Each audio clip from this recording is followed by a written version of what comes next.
Hello everybody, welcome to Raising Vibrations. It's Simon here, and today we're working with another chart of the day, and this is for the 18th and 19th of December 2015, okay? So, over the last couple of days, I've been observing the nature of what has been occurring and how people have been reacting to a couple of angles in the astrology, particularly the Neptune, hence the reason why the picture's on there. And just observing the general sort of flow about how stuff has been manifesting itself, as I said. And what I've noticed is that a lot of the experience at this point in time is one of surrender. Almost sense of surrender, sense of shocking surprises, and even to a certain degree, a feeling of like complete and utter collapse, okay? Now, on the other side, there's a sense of enthusiasm and excitement that has been coming through in bits and bobs, but this has been what I've been observing as the general sort of overlay of the astrology at this stage. Now, of course, this is my personal opinion based on what I've seen, so I hope that it resonates with you guys today.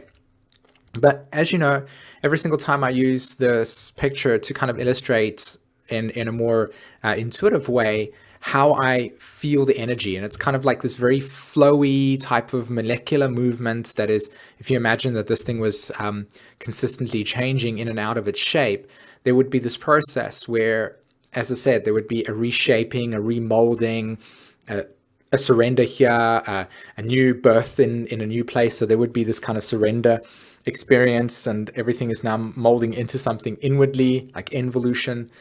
And out comes the other side over here, because obviously everything needs to balance. So out comes the other side over here, this kind of like new direction, this new birthing experience. But to capture that experience, one needs to be awake to it. And so that's what I've been also observing within my own personal story as well, how certain circumstances and situations have been so incredibly challenging to maintain because of the ever-changing and rapid flow of energy, that if you do actually let go and you kind of surrender to the process, there's this new timeline that emerges that actually provides you with like deep wisdom. So yeah, pretty intense.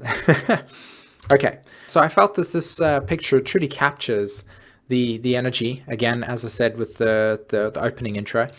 And I feel that we are getting this opportunity with these current astrological alignments to, again, move away from dead space, okay? But almost allow yourself to feel inspired to follow the balloons, which is this inspiration. Now, many of you know that, again, I always go with the story of Pluto and Capricorn being about the collapse of the biosphere, the nature of our times are changing, and so on and so forth, the reconstruction and reformation. And the planetary alignments that are kind of facilitating that process have been Uranus and so on, and of course, the nodal axis moving in Libra and Aries. And so that has kind of changed the way that we perceive ourselves. Now, at this point in time, that kind of cleaning out process is done to a certain degree for many people, right? And what is happening here is this kind of layering where on one hand, the Venus in Scorpio, the transit over there that's making the inconjunct to Uranus, as you can see, I pointed it to there. That inconjunct is creating this, like, I want to follow my dreams and I want to jump into the deep end and really like capture my imagination and pursue new directions that are emerging for me. But I'm also challenged a little bit with this feelings of anxiety of separation. So it's like lots and lots of anxiety around wanting to make this new leap of faith, but then having the dead end crows, energetic debris, the mental psychology of futility or absence of meaning, all that type of stuff like weigh you down. And then what happens is that we create these self-fulfilling prophecies that basically tells us that we're going to fail. So I see that this kind of energy pattern at the moment with Venus in Scorpio, quincunxing Uranus and Aries, being that, okay, it's finally now time to really allow those insights to liberate yourself. It's finally now to allow yourself to be very present with the moment and with obviously what's immediate in environment with you right now, and then make choices make choices in those situations that are directly relative to you, okay? So even as I talk to you about this right now, if you don't resonate with some of the stuff and your situation requires you to actually be sort of very reflective, and non sort of go out there and be expressive, then I want you to honor that as well. Okay, because that is your own individual experience, and that's something that I feel is very important with this message today, is that so much of this astrology with Neptune being there, and it's obviously Neptune is squaring Saturn at this point in time. The sun is squaring the south node. The sun is squaring the moon in that case, that there is going to be this tendency. I mean, the moon square the sun isn't that big of a deal, but I would say that the sun square the nodes would be big, because we're moving from the past into the future, and we're very aware of it through the sun. And it's in Sag, so of course we're needing to explore, we're needing to adventure, we're needing to try different things out. And in those like journeys, in those experiences, we find ourselves actually discovering stuff that we never knew that was possible. But we could only do that if we develop this necessity within ourselves of non-anxiety, or just removing the anxiety of separation and choosing to feel it as excitement. Okay, so is it excitement, or is it feelings of anxiety, and so therefore I'm going to stay because it feels comfortable just being in that place psychologically? Or do I follow my spirit? And I think that this is really what this is about. It's like, how much do we trust spirit? How much do we trust our higher selves? How much do we trust, period?